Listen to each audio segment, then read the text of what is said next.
Pedro entendeu que somente Jesus tem a palavra de vida. Somente Jesus, meu pastor, tem o pão da vida. Somente Jesus tem a água da vida. Somente Jesus tem o amor da vida. Somente Jesus tem a paz eterna. Somente Jesus tem a alegria eterna. Somente Jesus tem todo o poder no céu e na terra. Somente Jesus, Ele que domina tudo. Então Pedro entendeu. Aí ele vai dizer: não escolhi vós, os 12, mas um de vós é o diabo. Quem é diabo, Pedro?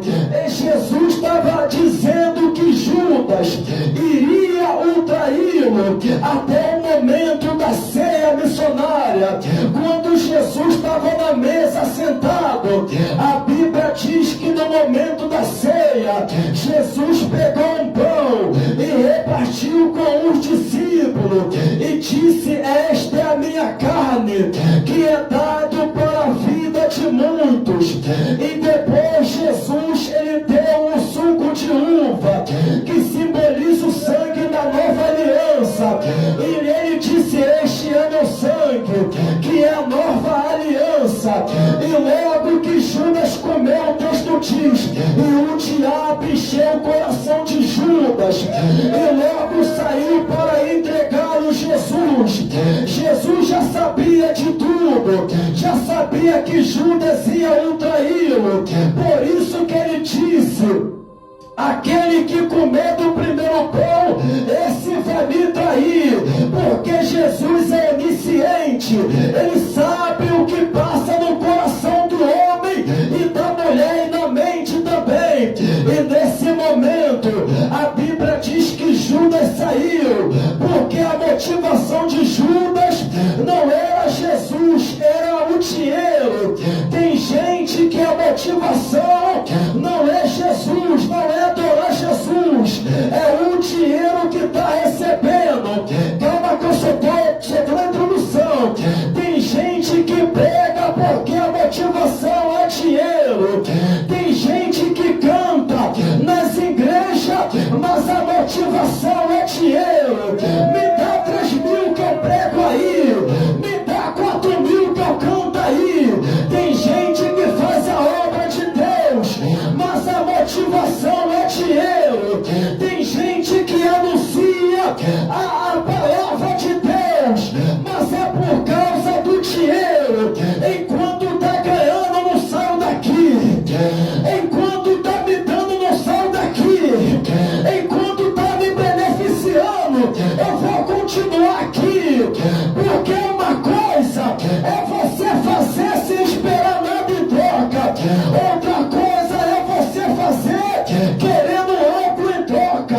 Assim foi Judas. Judas foi um homem que a motivação era o dinheiro e era totalmente a ganância.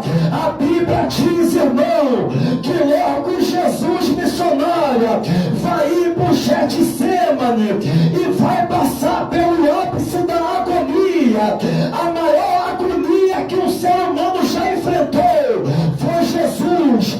E nesse momento a Bíblia diz que Jesus orou tão intensamente que ele começou a sua gota de sangue.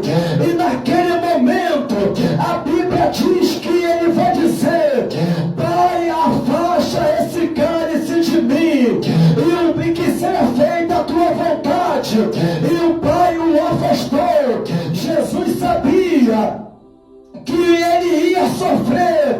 Jesus sabia que os soldados romanos iam encravar um prego nas mãos dele, pendurado na cruz. Jesus sabia que os soldados romanos iam encravar um prego nos pés dele. Jesus sabia que ia sofrer as açoitadas. Cada açoitada às costas de Jesus rasgava as costas de Jesus. E logo Jesus, ele passou por isso.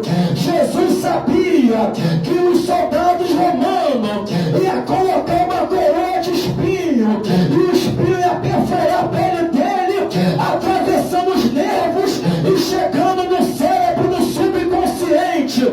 Jesus sabia que ele ia sofrer a pressão psicológica. Jesus sabia que ia ser esbofeteado. Jesus sabia que ele ia ser zombado. Jesus sabia que a multidão ia gritar: solta Barrabás e mata Jesus. Jesus sabia que ele ia ficar pendurado no madeiro e logo ia perdendo a respiração. A motivação da causa da morte de Jesus foi a convulsão cerebral junto com a falta de respiração. Porque sabe, o que prendia Jesus na cruz era os pregos que estavam encavados. Imagina o peso do corpo dele, irmão. Abraçaram a praça. Aí nesse momento foi a maior história do cristianismo, aonde começou a igreja. Foi na morte de Jesus. E logo ele vai dizer no Calvário: está consumado.